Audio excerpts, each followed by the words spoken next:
seul bécard. Ouais.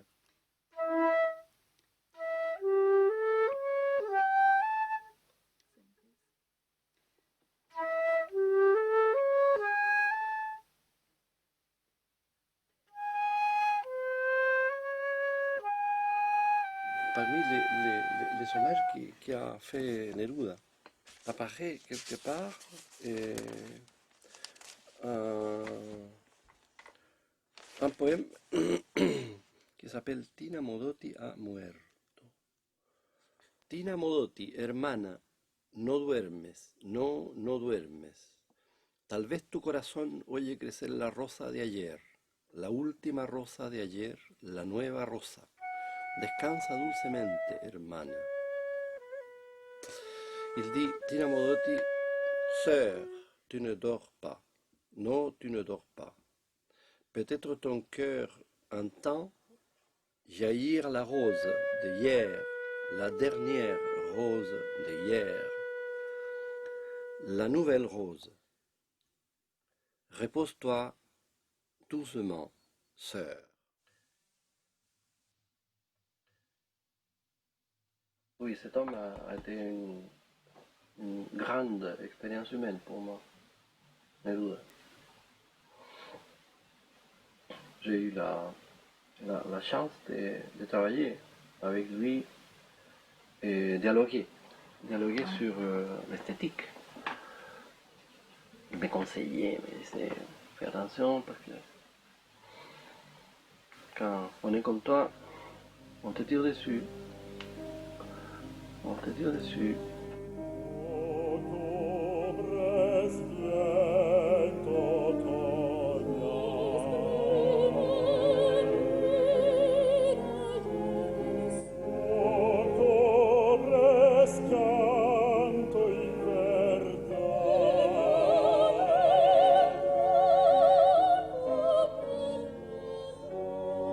Une vague sociale absolument immense qui prenait tous les aspects de la vie de ces pays. C'est-à-dire les gens finalement commençaient à se demander pourquoi nous allons être exclus de tout toujours. Hein. Et la pauvreté dans les pays de l'Amérique du Sud, c'est différent ici.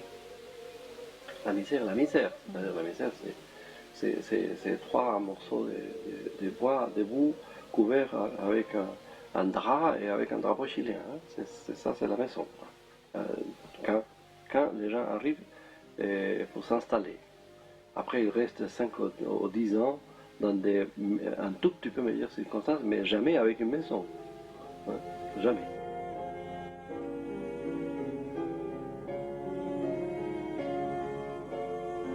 Tout ça a conduit avec une grande force vers les élections de 1970, là où Allende a été élu.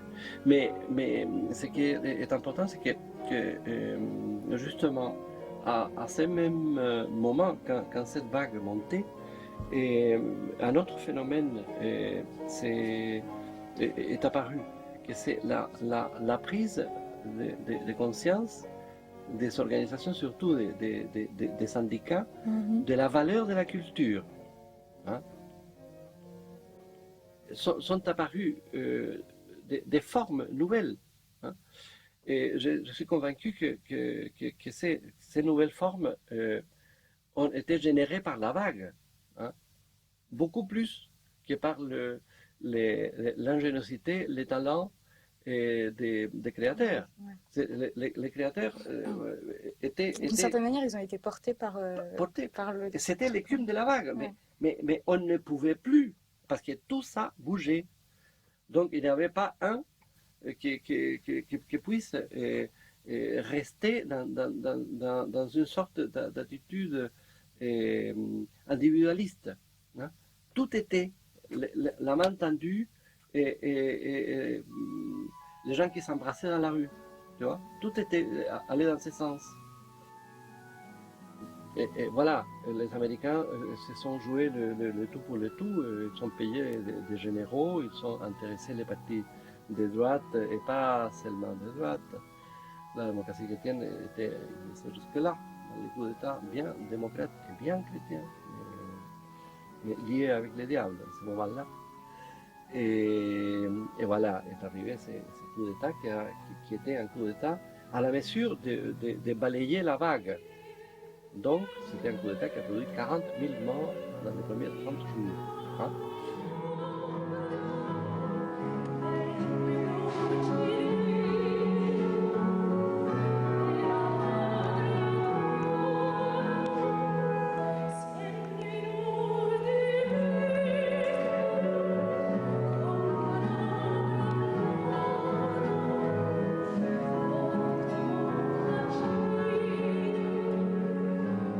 Le besoin concret, c'était de pouvoir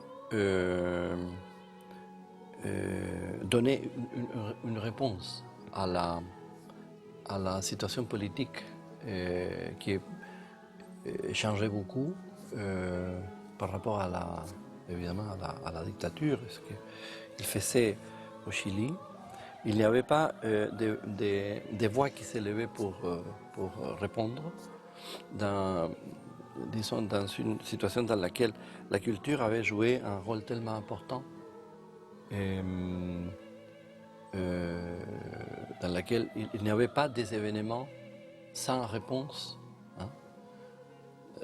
Nous avions l'habitude, les Chiliens qui écoutent, les Chiliens qui composent et ceux qui chantent, nous avions l'habitude d'être présents, d'avoir toujours un dialogue. Et la moindre intention du gouvernement de faire telle ou telle chose était entourée de chansons.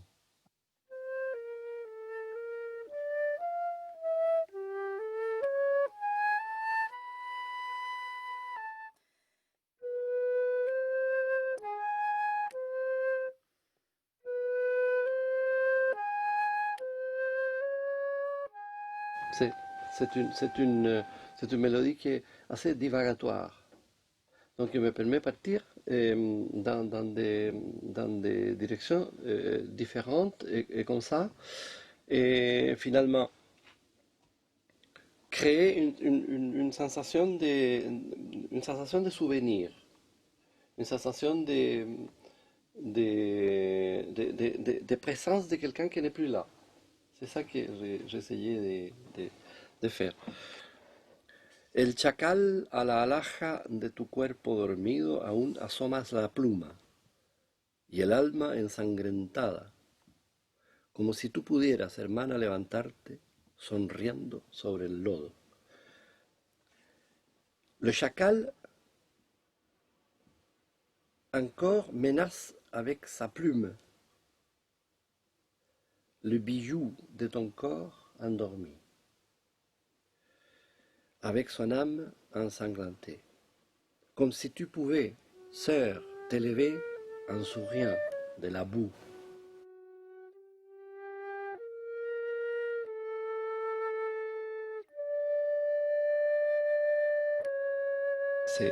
Cette mélodie est en ce moment installée dans la pulsation, une pulsation de 3. Hein? Alors, je voudrais arrêter ça et je voudrais aller chercher à l'intérieur de cette mélodie d'autres éléments qui peuvent donner un intérêt supplémentaire.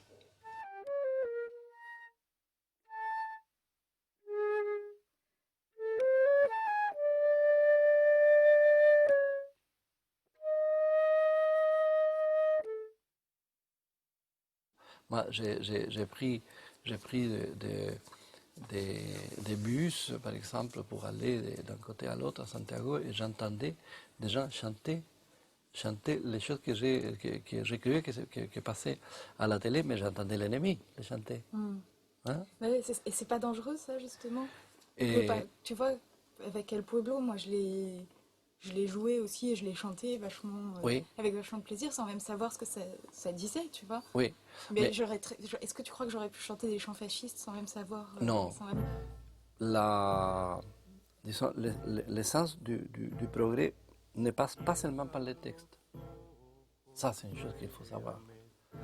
Ne passe pas seulement par les textes. J'ai discuté beaucoup de fois avec beaucoup de gens qui insistent à dire que c'est seulement les textes qui définissent comme progressiste une chanson. Non, il y a la conception de la musique. Et une musique sous-développée, c'est une musique sous-développée. Hein? Une musique aplatie, c'est une musique aplatie. Ce que font les fascistes, c'est que utilisent ils ont utilisé des éléments du folklore existant, quoi, c'est préexistant, pour faire marcher tout le monde. Ils l'ont fait marcher. Ils les ont fait marcher. Mais en aplatissant, pas en développant le langage de la musique. La musique que j'ai fait en appauvrissant. La musique que j'ai fait, c'est une musique assez développée du point de vue de la matière sonore. Un fasciste ne se sent pas bien dans un concert de ce genre de choses. Parce que ce sont des concerts qui touchent les droits de l'homme. Ce sont des concerts qui touchent la nature humaine. Hein? Et pour les fascistes, il n'y a pas de problème des droits de l'homme. Et la nature humaine, c'est une nature qui, comme il disait aussi pendant le Troisième Reich, Himmler l'a dit un jour, non, Goebbels l'a dit un jour, et le corps du citoyen ne lui appartient pas. Le corps appartient à l'État. Et non, ma femme, je ne suis pas mort. L'enregistrement qu'on t'a montré était faux. C'était seulement des cris de la torture. Mais je ne veux pas mourir, je ne veux pas mourir, ne t'inquiète pas. C'est à cause de ça que j'ai dit, la dignité est une liqueur profonde, intime et secret, duquel l'homme, c'est quand on dit l'homme, on dit femme aussi. Hein. L'homme ne se défait même pas quand on le met la tête dans un sac de cendres et on le frappe contre le sol des heures, des mois et des années. Quand on ouvre le sac, ça se peut que sortent beaucoup de choses de ce sac-là. Mais la liqueur, c'est là, hein, l'ultime, le plus profond, ne sort jamais.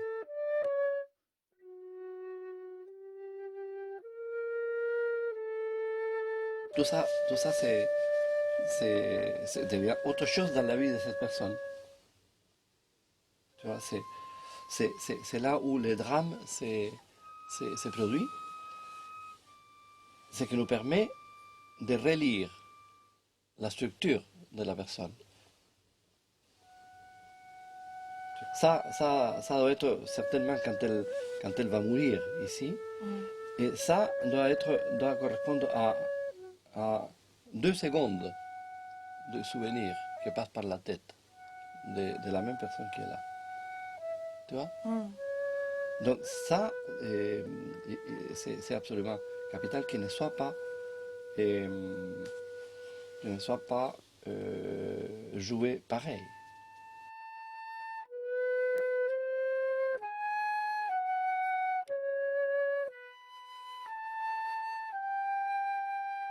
Le musicien qui n'est pas ému avec ce qu'il est en train d'écrire ne peut pas attendre que le public soit ému quand il l'écoute. Point. Tu vois, ça, c'est une école de composition. Cette petite phrase. Ça, c'est mon école de composition. Tu vois?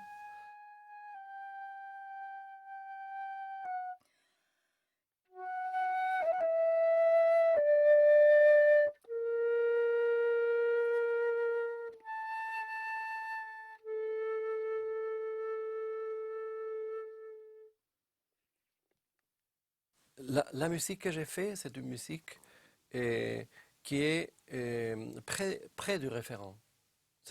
Elle est proche de ce qu'a été ma vie, elle est proche de ce qu'est mon histoire, mon expérience, des contacts avec les événements,